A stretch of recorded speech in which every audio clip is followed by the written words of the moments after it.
that's all it is. It's Tiffy time. And that is all it's gonna be. Toodles! What is going on, everybody? Welcome to another brand new installment of For the Love of Wrestling here on the Casa D18 Studios channel.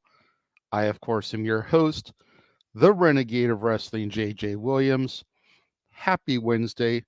Hope everyone is having a good morning for you West Coasters. Good afternoon to you East Coasters.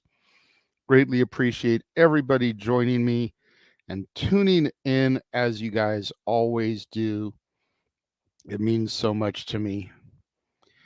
We are getting ready to get into last night's episode of NXT. So much to discuss here today. And the show began with Chase U arriving and being basically interviewed by some paparazzi style reporters in the parking lot. Duke Hudson's with him, JC Jane's with him, Thea Hale's with him. And Andre Chase basically says that he's cooperating with the investigation that is going on, and they have a match that they need to prepare for and win. We go inside the arena, and the show begins with the D'Angelo family, Tony D'Angelo, Channing Stacks Lorenzo versus Chase U for the titles. This was a fantastic opening match. Some great tag team action between the four men.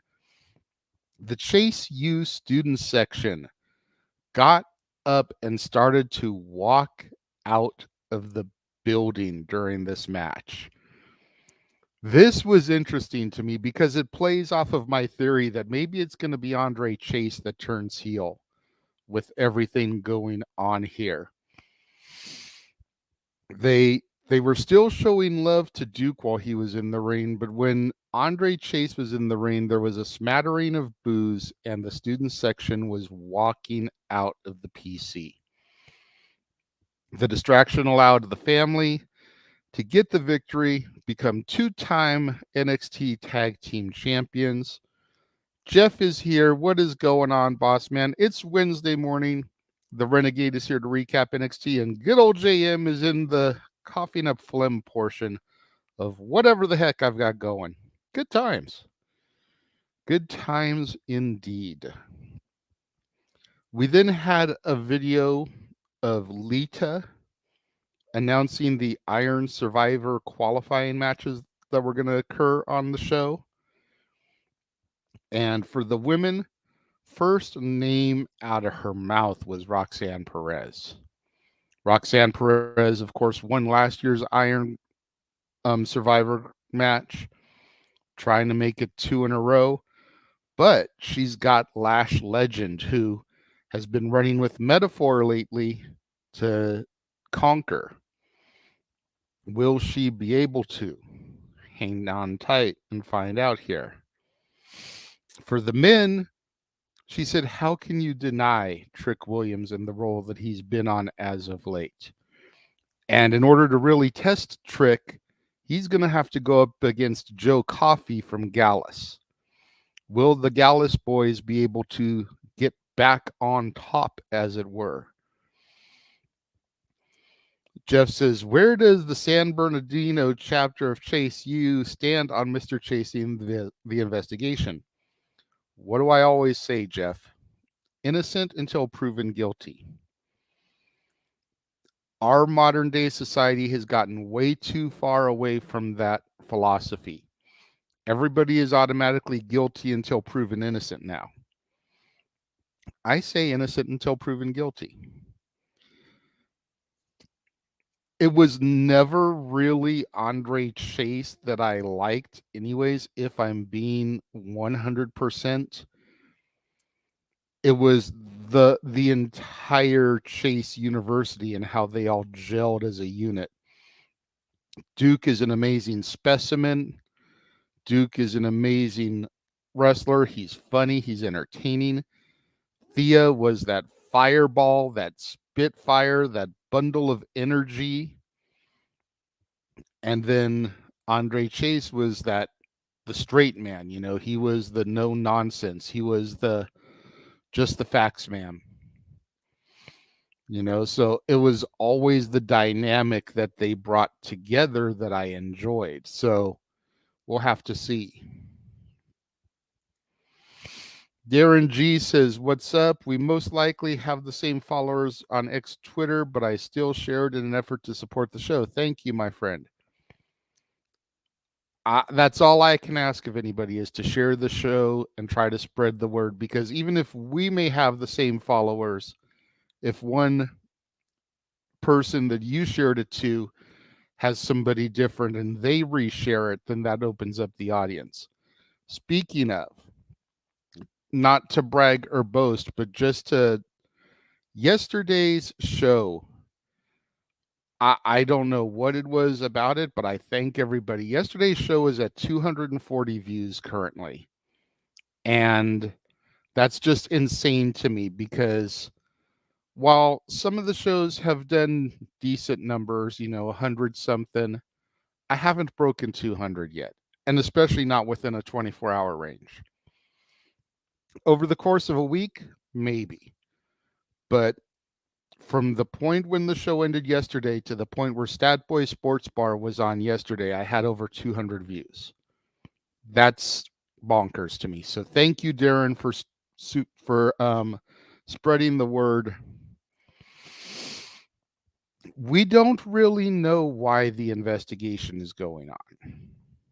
That hasn't been broken to us yet. As you'll remember, on night one of Halloween Havoc, Chase U defeated the D'Angelo family for the titles.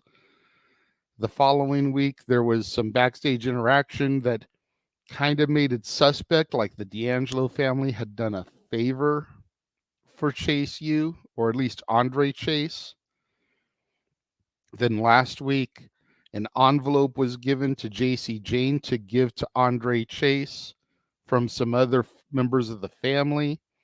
So they've been threading this storyline, but we don't really know what kind of collusion and foul play may or may not have occurred. Jeff says, "No one man is bigger than the organization. I like that approach. I try my damnedest to handle the multiverse as such. Some folks just make it difficult." Yep. I hear you there, sir. So coming off the heels of the match announcements for the Iron Survivor, we had Dominic Mysterio and Baron Corbin interact backstage. And I say this with no ill intent. I say it as a haha, but if there was ever a poster for NXT douchebaggery, I think these two men would be on the poster, for real. I love Dom. I think what he's doing is brilliant. Since Corbin came back to NXT, I think what he's been doing is brilliant. But these two, I flash back to Obi-Wan in A New Hope. You'll never find a more wretched hive of scum and villainy. Like, that's Dom and Corbin together. Dom basically says that, he's seen what Corbin's been doing, and if you need any help, just come get me. I'm here to help you if you want it. And Corbin's like, I appreciate that. I think I can handle this on my own. And Dom just kind of reiterates that, I just remember what I said. I got you if you need me. We then had a Supernova 11 sessions, and the special guest was the Alpha Academy. And if I could have done with one thing removed from this episode, it was this. I am just not a fan of Noam Dar. I have not been a fan of Noam Dar since he debuted on my NXT. I am not a fan of... I haven't seen his NXT UK work, if I'm being honest, so I can't say if I was a fan of him there, but him and his Heritage Cup shtick and the metaphor, I am just good on. There is nothing about any one of them that makes me go, oh, I like that. Nothing. You have to keep in mind that even before Noam Dar and Oro Mensah debuted on my NXT, and I was exposed to Lash Legend. Lash Legend was feuding with Nikita Lyons, and I loved Nikita Lyons. So I can't even go there with the women and be like, oh, okay, well, I can at least get behind the women. No. I stand by what the Simple Man Noah Foster says. Jakara Jackson, Lash Legend look like a couple of TikTok rejects. Oro Mensah sounds like some kind of sexually transmitted disease. And Noam Dar is just meh. But they had this whole segment with the Alpha Academy interviewing them. And after a segment that I felt ran too long, it all was just to build up to the fact that Chad Gable is going to challenge Noam Dar next week for the Heritage Cup. Now, you have less than a month till a pay-per-view, a PLE. Why isn't this match going to be at the PLE? I'm not a Noam Dar fan. I just said that. But if this was still something that people had to pay for, I think people would pay to see Chad Gable on their screens, especially after the run he's been going through on the main roster with his challenges to Gunther. This should be a deadline match, not a free TV match, in my opinion. Hopefully there will be some shenanigans and we'll get a rematch at the pay-per-view, the PLE. But it just... I don't know why you'd give it away this close to a PLE. If there was still a lot of time before the next PLE, then I could get it. I could get behind it. But you've literally got like 4 weeks until the PLE. It just doesn't make sense to me.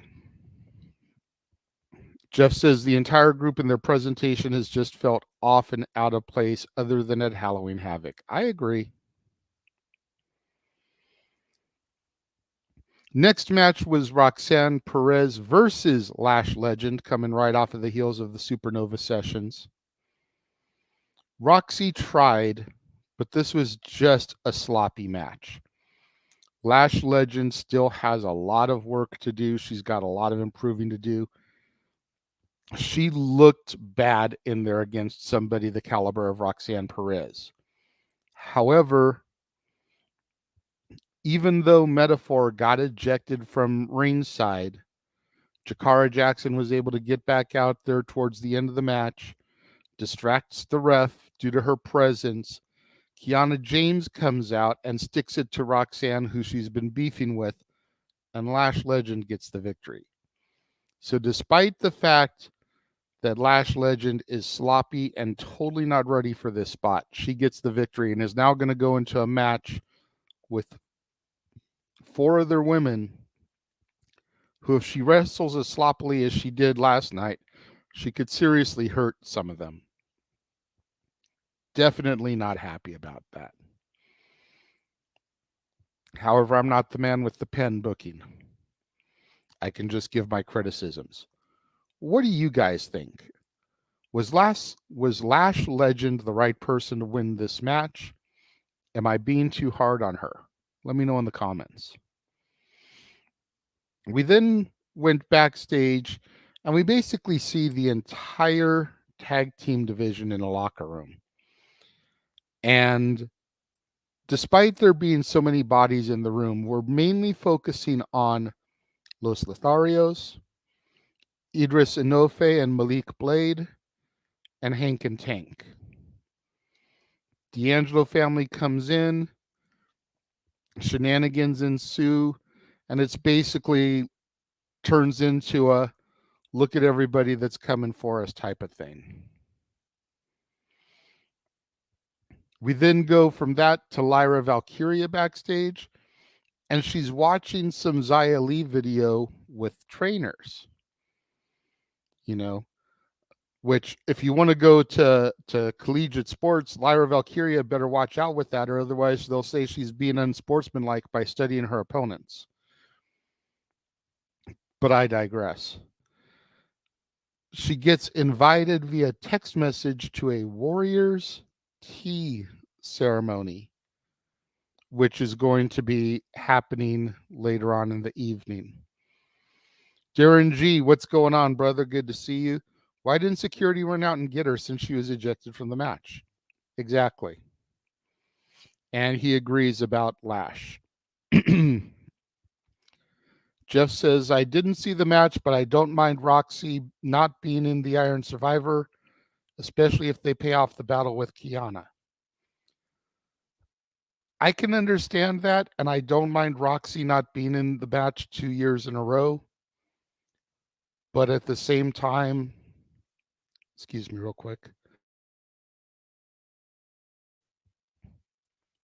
At the same time, you don't want to reward somebody who's sloppy. You know, Lash Legend, if she's allowed to get in the ring with 4 other women, could turn into a better looking version of Nia Jax and just seriously injure somebody. And Darren agrees with what Jeff said.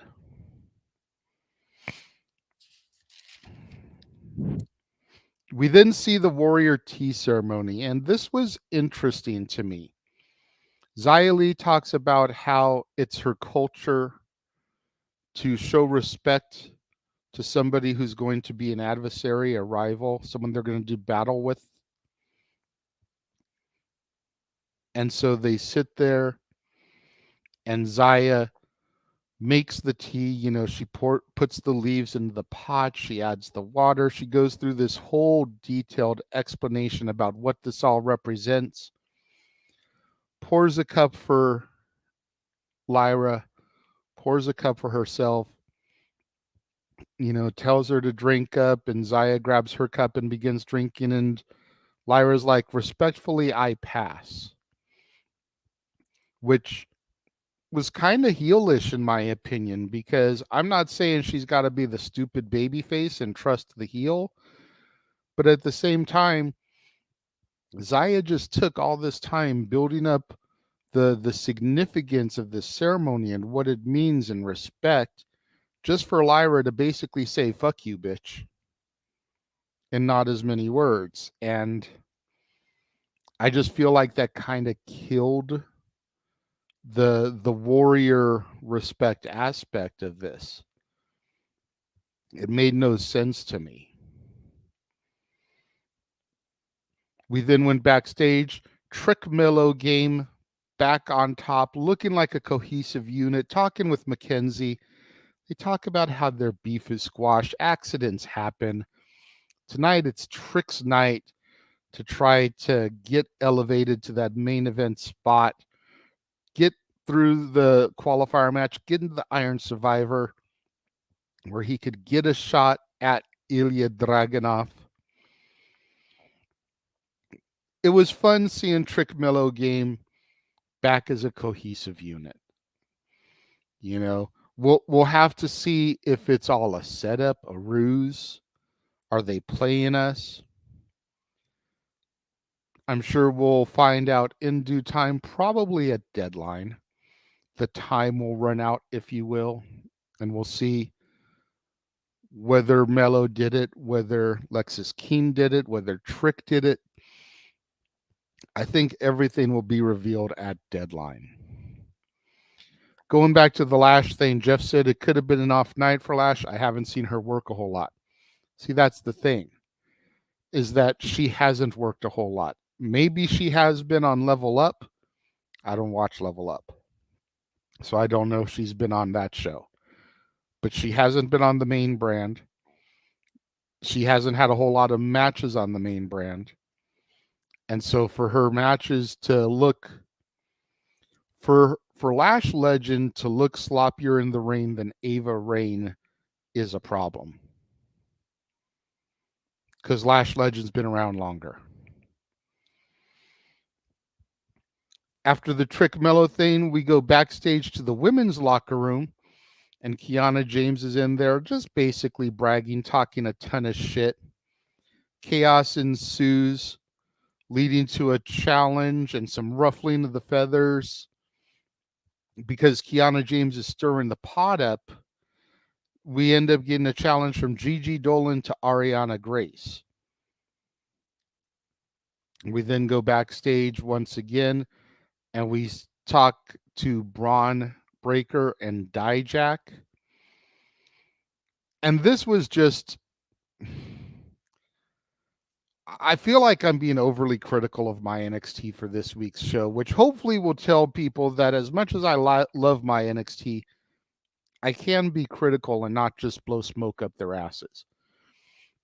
This backstage segment with Braun and Dijak was basically a whose dick is bigger segment, as they were going through bragging with each other about who was better than who's this. The best part of this promo, though, was Braun's reference of Retribution to Dijak. And just little off-the-cuff comment that if you're not paying attention, you might not have thought about it. But Braun said something about, seeking retribution, or he'll be out for retribution. And of course, Dijak was in the Retribution stable that failed miserably. And part of why he's in NXT is trying to recuperate from that bullshit. We then had our next Iron Survivor qualifying match, Joe Coffey versus Trick Williams. And despite the fact that Joe Coffey dominated for most of this match, Trick was able to get a lucky knee strike and get the victory. As that knee came from out of nowhere, caught Coffey in the jaw. Trick was able to capitalize. He had Wolfgang on the ring trying to get involved. Carmelo tried to help even the odds. Almost cost Trick the match, but Trick was able to recover, get the win. I thought this was a good booked match because it made both men look strong and made neither man in the process look weak. You don't want Joe Coffey to look weak, and you still want to keep elevating Trick Williams, and I think they did that here very well. We then went backstage. A lot of backstage segments this week, and we had a backstage segment with Ilya Dragunov and Wes Lee. Wes Lee's congratulating Ilya on becoming champion. Ilya is welcoming Wes back to NXT after his hiatus. Mutual respect being shown. It's a good little segment between the two men. Even though they're both baby faces and Lyra and Zyra is face heel, this segment is what I feel like that Warriors T segment needed to be. It needed to be showing respect for the culture and everything. Darren says, Hayes will possibly say it was me all along, but I do like the duo, so I'd hate to see him split up. Yeah, I agree, man. Like, Trick Mello game is so good. They remind me of NXT's version of the Street Profits, and I think that could be what's hurting them, is because when they get up to the main roster, if the Profits are together, you don't want two teams that are identical. But dude, they are just so fun, and they complement each other so well. Jeff says, going back to the Dijak Braun segment, it's stuff like that with insider digs that are so hit and miss and turn off the casual fan due to their ignorance of the past stories. Hashtag yikes, I sound like Virtue. Well, see, I wasn't around for Retribution, but I get it. And I think that's the difference, is like, as long as people get it, it's not an issue. And let's be real. Casual fans aren't going to be watching NXT. Casual fans are going to watch Raw or SmackDown. People that get the idea of what NXT is supposed to be are going to watch NXT. I had my girlfriend's kid watching with me last night for a little bit. He said, what does NXT stand for? I said it doesn't really stand for anything, whereas like WWE stands for World Wrestling Entertainment. It doesn't stand for anything. I said I believe, and I could be wrong, but I believe NXT is supposed to be like next. NXT is the developmental story. It's where they make the next generation of superstars. So it's NXT, it's the next generation. People aren't going to watch that if they're just casual fans. They're going to want to watch the shows where the superstars that they know are going to be. We then had a Baron Corbin and Lexis Keane backstage segment. And if I'm being honest, I kind of zoned out during this part. Not sure what it was. Maybe it was the oversaturation of Corbin for the night. But I just kind of zoned a little bit here. I remember Corbin was trying to get some answers from Lexis Keane, trying to figure out if Lexis Keane was involved in the attack on Trick Williams. But that's about all I remember.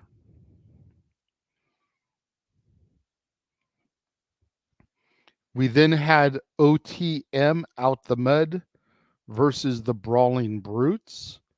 And this was more or less of a squash match. The Brutes won. OTM had no chance being in there with guys like Ridge Holland and Pete Dunne, Butch. You know, it's sad because I want to see OTM and some of the other tag teams get elevated.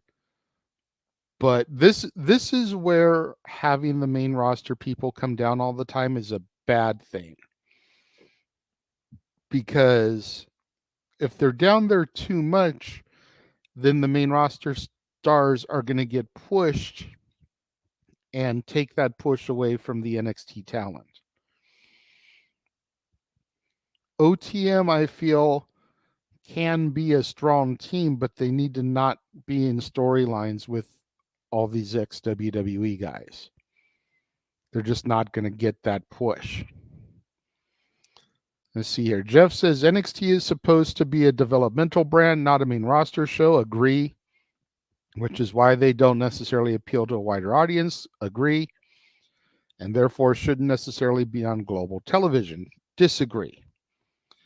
Not ragging on NXT, just stating facts of the matter. I disagree about them being on global TV. That's how you get them ready for the main roster, is by getting them the same exposure they're going to get once they get there. You got to make sure these kids don't get big-headed.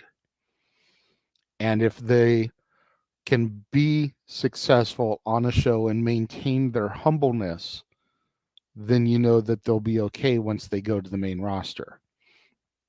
I think that's been part of Carmelo's issue, because we've heard for a while we felt that Melo was ready for the main roster, that the WWE higher-ups felt like he wasn't ready because he was too much like Shawn Michaels in 95-96. So they needed to humble him and bring him back down a few notches before they could send him up to the main roster. We then had a Joe Gacy promo, which was weird, but Joe Gacy's always been weird. Kind of talking about how he's trying to find his place in the NXT landscape in the world. And then his phone or his camera or something fell off the roof and almost made it imply that he had jumped off the roof and committed suicide. I'm not really sure what went on here. I need to rewatch that segment if I'm being 100%, because it was very confusing to me. I think it was just his phone or camera that fell, because Vic Joseph inside was like, we need to get Joe Gacy off the roof as soon as they cut from that. But I definitely think that they're trying to do too much with Joe Gacy. We then had the Gigi Dolan Ariana Grace match that was set up earlier in the evening, and this was a much better women's match compared to Lash and Roxy. Ariana put up a good fight. However, Gigi was able to get the predictable victory here. We then had a Von Wagner video kind of detailing his journey from meeting Mr. Stone and auditioning, coming to NXT the very same day, clicking up together, their trials and tribulations, how they became a more cohesive unit, to the attack from Braun and the rehab and everything. Just a whole detailed story of his journey. Then we talked to Eddie Thorpe. Eddie Thorpe gets interviewed, and Drew Gulak came in with his crew and interrupted him. Not a whole lot going on here. I feel like this was basically just time filler for the TV program, if we're being honest. And that brings us to the main event. Wes Lee in his first match back versus Baron Corbin. This was a great main event matchup. Definitely match of the night, in my opinion. Good showing from Wes Lee in his first match back. Dom gets involved and attempts to help Baron Corbin. Gets taken out by Wes Lee, which allows Corbin to hit the end of days for the victory. Post-match, Ilya Dragunov comes out, tries to get some revenge on Corbin for the attack at the end of Halloween Havoc. Corbin gets the better of Ilya, and as a result, Dragunov challenges Corbin to a match at Deadline. So our main event match for NXT Deadline is set, and it will be Ilya Dragunov defending his title against Baron Corbin. All in all, it was a decent show this week. I think maybe they exhausted themselves with their booking for Halloween Havoc because it wasn't as good as those shows or even the week after. I would give this show, if I'm giving it a letter grade, I'd probably give it about a B-. It's probably the lowest I've rated an NXT show since I started doing these reviews. But there was just the Lash Legend thing, all the backstage segments. You know, it just kind of was what it was. I don't feel like there was enough to propel the stories. The fact that they're hot-shotting the Heritage Cup match. Darren G says, when are they going to let Baron Corbin finally win? Seems like he's been the challenger forever. See, the problem with Corbin is that at this point, Corbin doesn't need to be the champion. Corbin needs to be the guy that's getting the talent ready for the main roster. That is a perfect role for Corbin to play because he is good enough to be that main event talent. But he doesn't need to be the champion. He needs to be that final exam. You know, we talk about how Roman Reigns is the final boss. And granted, he's the champion, so maybe that part of this analogy doesn't work. But you talk about how Roman Reigns is the final boss. Baron Corbin needs to be the final boss of NXT. If you can have a good program with Corbin, if you can work good matches with Corbin, if you can get, you know, the fans behind you, you're ready for the main event. I've wanted to see Ilya on the main roster for a while, and unless they do something drastic, I still think Ilya Dragunov should dethrone Gunther for the Intercontinental title. So you have that moment, and maybe you do give Corbin a small run, you know, just so that you can get Ilya to the main roster. But you have Ilya be the guy to get caught up and dethrone Gunther. That's what I think. Jeff says NXT's role would be a great open mic night topic or maybe a debate because NXT is, from my observation, not fully serving its purposes.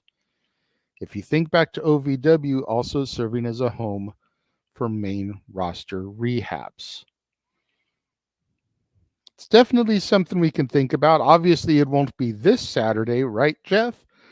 But we can look into having that as a topic down the road on another slow week.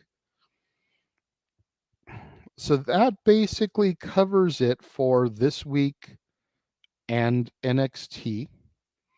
I'm going to do what I always do. I'm going to take just a few seconds here, about a minute and a half, run a couple trailers, show you what specials are coming up across open mic night in the next months, as well as what watch-alongs are coming up. And we'll come back. I'll answer any other comments or questions. If you've got any super chats for me, that'll jump to the head of the line. And then we will get out of here. I'll be back in about 90 seconds.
So there you have it. All kinds of watch-alongs coming up, beginning with the Friday Night War this week.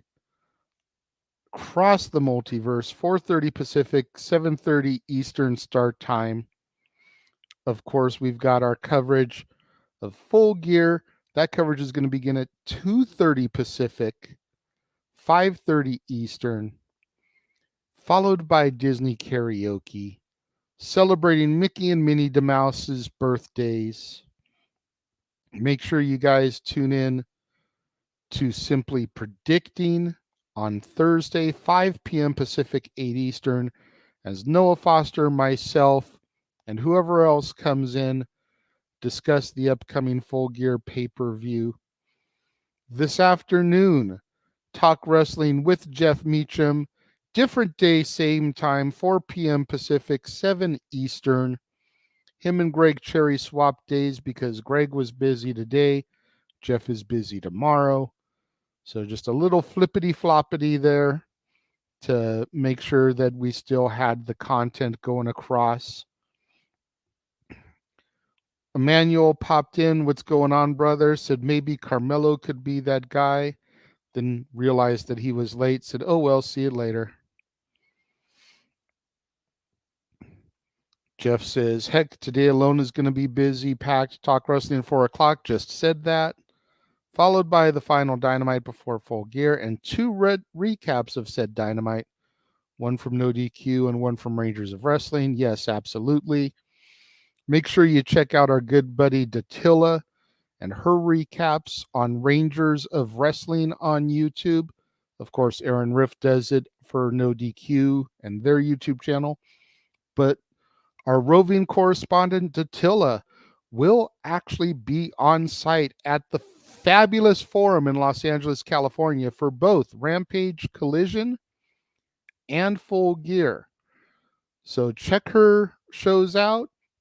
And keep your eyes peeled for her, because she will be popping in periodically between both days to the live streams to kind of broadcast and give live on the spot thoughts, reactions, show the crowd. So maybe you can connect up with her during the broadcasts there and the shows and be part of the live stream. Got to know what she looks like, though. So tune in to Rangers of Wrestling tonight. Not exactly sure what time she will go live, but it will be post Dynamite, obviously. So check that out. That's going to about wrap things up for today. We will be back tomorrow, of course. Same bat time, same bat channel for my review of tonight's AEW Dynamite. Thank everybody for joining us and tuning in today. And until tomorrow, have a good one, and we will see you guys then. The Jeff Meacham Network's Multiverse of Media. For over 15 years, the recognized symbol of excellence and the standard bearer in coverage of sports and entertainment. Thank you, JJ. Appreciate you.